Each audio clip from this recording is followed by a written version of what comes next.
हमें छिपाना नहीं है, हमें प्रकटित करना है अपने आप को। हम जो भीतर से हैं, अगर लगता है कि कोई कमी हमारे भीतर में है, वो कमी क्यों है? वो कमी ज्ञान के कारण है। अगर वो ज्ञान आहरण हमने कर लिया तो जिस कमी को छुपाते छुपाते पूरी जिंदगी निकल जाएगी, वो एक ज्ञान के बल पर आप पा सकते हो। उसके लिए प्रयत्न क्यों नहीं करते? उसे छिपाने में कितना परिश्रम है। हर वक्त आदमी भयभीत रहता है, हर वक्त आदमी फूफा जी के सामने राज खुल न जाए, बता के रखें कि बेटा तो ये बिल्कुल डॉक्टर है, पता चला कंपाउंडर है कहीं पर बैठ करके, और छिपाए जा रहे हैं कि शादी तक कोई जुबान मत खोलना, विवाह हो जाए एक बार ले लूँ उसके बाद फिर दिखाया जाएगा। और विवाह हुआ भी तो जिसको दिखाया था उससे नहीं किया, उसका भी वैसे ही से हो गया। बोला हमारे साथ इतना बड़ा धोखा, बोला तुम ही कौन से डॉक्टर हो, कंपाउंडर हो, डॉक्टर बोल रहे। तो चारों तरफ ऐसा लगता है कि फ्रॉड लोगों का एक जमवाड़ा हो गया है। फ्रॉड कहने से बड़ा दुख होता है लोगों को। हाँ, कैसे फ्रॉड बोल दिए? अगर आप तल्लीनता से चिंतन करो 24 घंटे का, और अपने सारे कर्म लिखो और अपने विचार लिखो, दुनिया को कहने की जरूरत नहीं होगी। आपका दिल ही कहेगा कि आप फ्रॉड हो। दुनिया क्यों कहेगा कि तुम फ्रॉड हो? रोज प्रातः उठ करके और रात्रि तक जितने काम आपने किए हैं, जो सोचा है और जो बोला है, सोचे कुछ और, बोले कुछ और, किए कुछ और, सब लिखते रहो। और रात को किसी को दिखाओ मत, अपने कमरे में बंद करके पढ़ो। तुम ताज्जुब हो जाओगे कि रावण के बारे में लिखा है कि दुशासन, बाद में पता चलेगा कि मेरे बारे में है, मैंने खुद के बारे में लिखा है। अगर भूल जाओगे एक आध महीने लिख करके डायरी, और कोई छपवा के दे दे, बोला इसको पढ़ना भैया, बोला ये तो बड़ा खतरनाक आदमी, किस आदमी का है?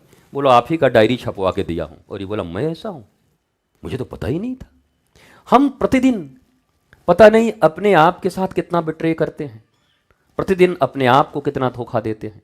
और ये सारे बिट्रे, सारे धोखा हमारे जीवन में हमको दुखी करता है, हमको तकलीफें देता है। इसलिए आप प्रयास करिए, सत्संग का जितना साहचर्य आपको मिले, सत्संग कोई ऐसे आधे घंटे, 1 घंटे, 2 घंटे बैठ करके कीर्तन भजन। देखिए कीर्तन में बड़ी शक्ति है। जब हृदय की गहराइयों से राधा और कृष्ण बोला जाता है तो महाराज हृदय के तार झंकृत हो जाते हैं भीतर तक। उस समय क्या होता है? उस समय आपके हृदय में जितनी मलिनताएं हैं, जितनी कलुषताएं हैं, भगवान के नाम से वो पिघल जाता है और पिघल के वो बहने लगता है। अब अगर कोई अच्छी चीज आपके हृदय में आए तो प्रवेश पा जाएगा। कीर्तन क्यों जरूरी है? कीर्तन से ही काम बन जाएगा ऐसा नहीं है, फिर भी ज्ञान के सोपान तक पहुंचना पड़ेगा। कीर्तन, भगवान के नाम से जितनी कलुषताएं हैं, मलिनताएं हैं, उस समय के लिए वो रिलीज हो जाएंगी। और यही वो समय है, 2.5 मिनट का समय मिले है, इसी में अगर प्रवेश कर गए तो प्रवेश कर गए, नहीं तो फिर वो पत्थर हो जाएगा। कैसा? ऐसे ही भी जैसे हम नारियल का थोड़ा तेल लगाते हैं, कभी कभी अपने ही घर में बनाते हैं, अपने वो ये तुम्हारा वो क्या नाम है, वो पैरासूट नहीं, खुद ही नारियल निकाल के बनवाते हैं इन लोगों से। अब बनवा करके कभी कभी उसका प्रयोग करते हैं, लगा देते हैं कभी। तो उसके साथ सबसे बड़ी दिक्कत है ठंडे में, उसको 10 बार पहले गर्म पानी से ये करना पड़ता है। वो 5 मिनट छोड़ देते हैं, फिर ऐसे हलवा जैसा हो जाता है, फिर उसको गर्म करो, फिर जाके पिघलता है। तो ऐसे हमारा हृदय भी है। और क्या कहते हैं, भगवान का नाम कैसा है? संत हृदय नवनीत। अच्छा क्यों है संतों का नवनीत हृदय? क्यों है? वो हमेशा पिघला रहता है। मलिनताएं, कलुषताएं, दुर्बलताएं वहां नहीं आती, ऐसी बात नहीं है। विश्वामित्र के पास नहीं आती, ऐसी बात नहीं है। इस दुनिया में श्रेष्ठ महापुरुषों के पास भी कलिकाल नहीं आता, ऐसी बात नहीं है। उनके भी हृदय में वो भावनाएं, वो परिवेश का प्रभाव नहीं पड़ता, ऐसी बात नहीं है। पर वो भगवान नाम में, गुरु नाम में इतने मस्त रहते हैं कि उनका हृदय पिघला हुआ रहता है। कोई मलिनता वहाँ टिक नहीं सकती, आती तो है, पर भगवान नाम में इतना उत्तप्त है, ताप इतना है कि पिघल के बाहर, और भगवान ही वहाँ पर उपस्थित रह पाते हैं। यही काम आपको भी करना है।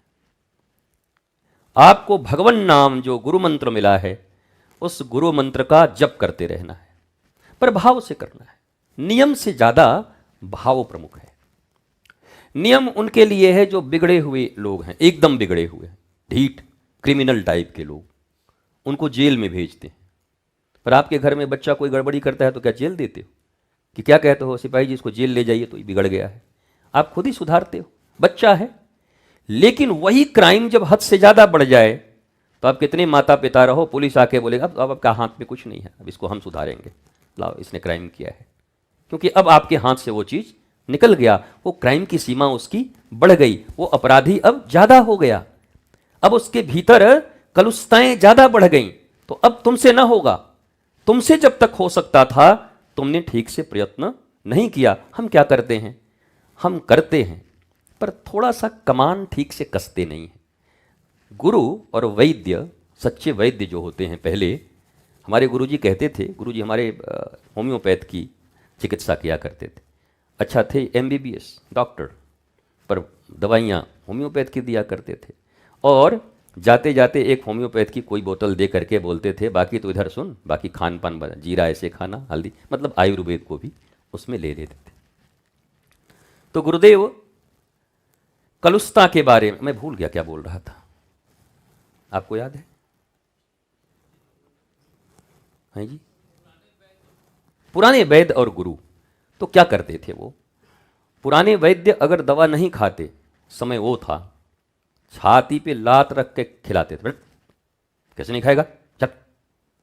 अभी तो स्कूल में बच्चों को छूने का भी अधिकार नहीं है, टीचरों को। पर हमारे ज़माने में जब गुरुजी हम कहते थे, हम विद्यालय में जाते थे, तो आप लोग भी थप्पड़ खा के बड़े हुए होंगे। थप्पड़ क्या महाराज, वो थेथर की छड़ी होती थी वो बेशरम की, मतलब मत पूछो, तड़ा तड़ तड़ा तड़ तड़ा तड़, बहुत मार। ये हाथ तो हमेशा ही लाल रहता था और बाकी कुछ और भी लाल रहता था, वो आप समझते होंगे, वो हम क्या बताएं वो तो सभी पढ़े हैं स्कूल में, सबको पता है। तो वो उस समय इतना अपनापन था, माता पिता भी चाहते थे गुरुजी हैं तो गुरुजी सुधारेंगे, अच्छा करेंगे। अब तो वो समय नहीं है।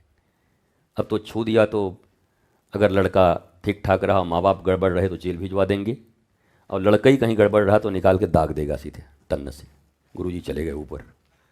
मामला कितनी घटनाएं हो गई, टीचर को मार दिया बच्चों ने, ख़त्म कर दिया। तो सारी संवेदनाएं भारतवर्ष से मिट गईं।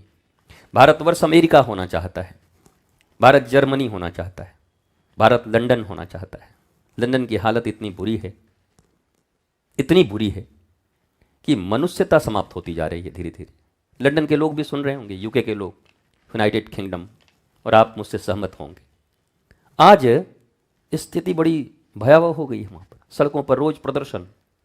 वो पराकाष्ठा पर हैं, उनके पास किताबें भी ज़्यादा थी, पढ़ाई भी ज़्यादा था, स्कूल भी अच्छे थे, कॉलेज भी अच्छे थे, संपत्ति भी ज़्यादा थी, कमाई भी ज़्यादा थी, दवाई भी अच्छी थी, पर मानवता गिर गई, मनुष्यता गिर गई, संस्कार न रहे, संस्कृति नष्ट हो गया। भारतवासियों के लिए मैं एक ही बात कहता हूँ, आप जरा माइन्यूटली ऑब्जर्व करो और सारी कंट्रियों को देखो। लंदन कभी हमारे लिए कितना बड़ा चीज़ हुआ करता था, क्या बोलते हैं, लंदन से आ रहे हैं लंदन। अब लंदन में दन दनादन दन हो गया है।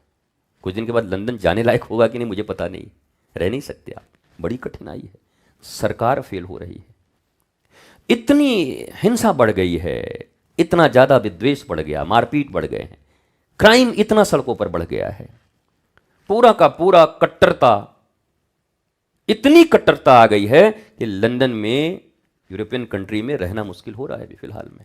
जबकि वो विकास के पैमाने पर बहुत ऊंचे हैं, हमसे काफ़ी ऊंचे हैं। जितने भी बड़े बड़े महाविश्वविद्यालय सब वहीं आपको मिलेंगे, धन संपत्ति वहीं मिलेगा। अरे लंदन देख के आए, लंदन में ऐसे बिल्डिंग तो बन गई, स्कूल तो बन गए, कॉलेजेस तो बन गए, टेक्नोलॉजी तो आ गई, पर इंसान बिगड़ गया। मैं भी यही हमेशा कहता हूं, सब कुछ आ जाएगा तुम्हारे पास, टेक्नोलॉजी आ जाएगी, तुम्हारे पास रुपए आ जाएंगे, पैसे आ जाएंगे, तब तक तुम्हारी संस्कृति बिखर जाएगी, संस्कार बिखर जाएंगे।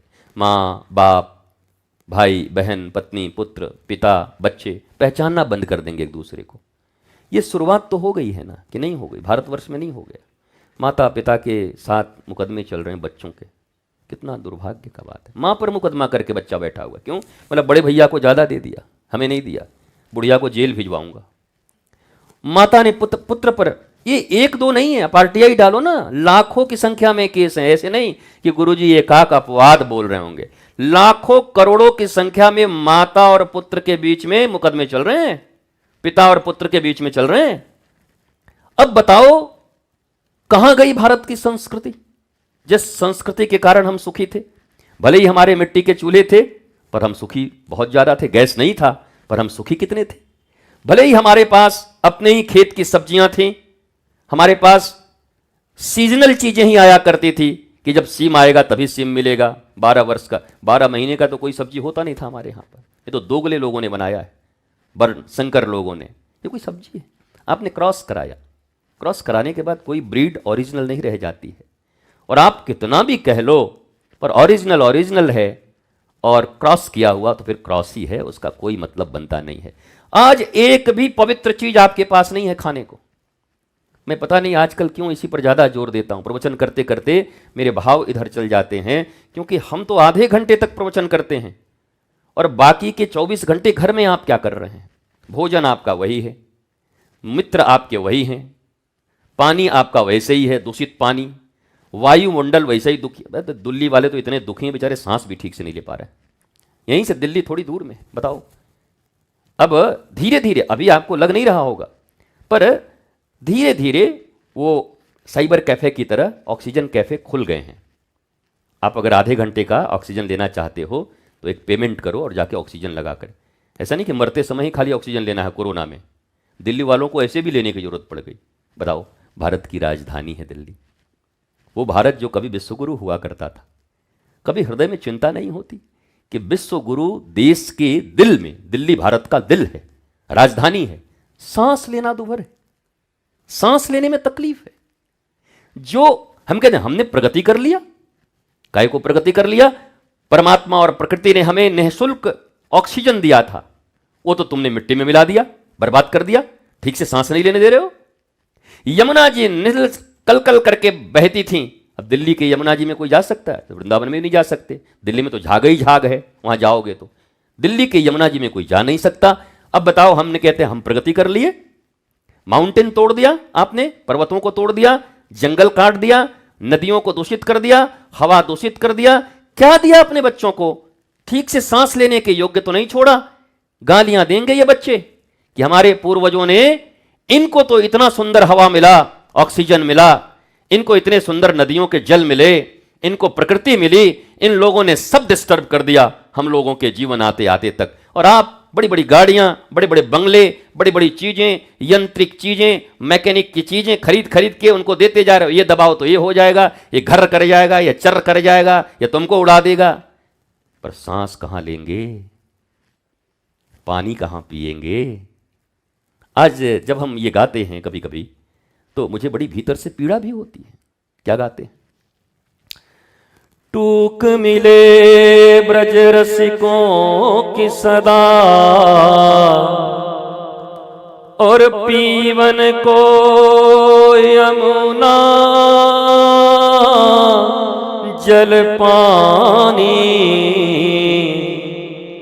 हिरी हमें औरन की परवाह नहीं है,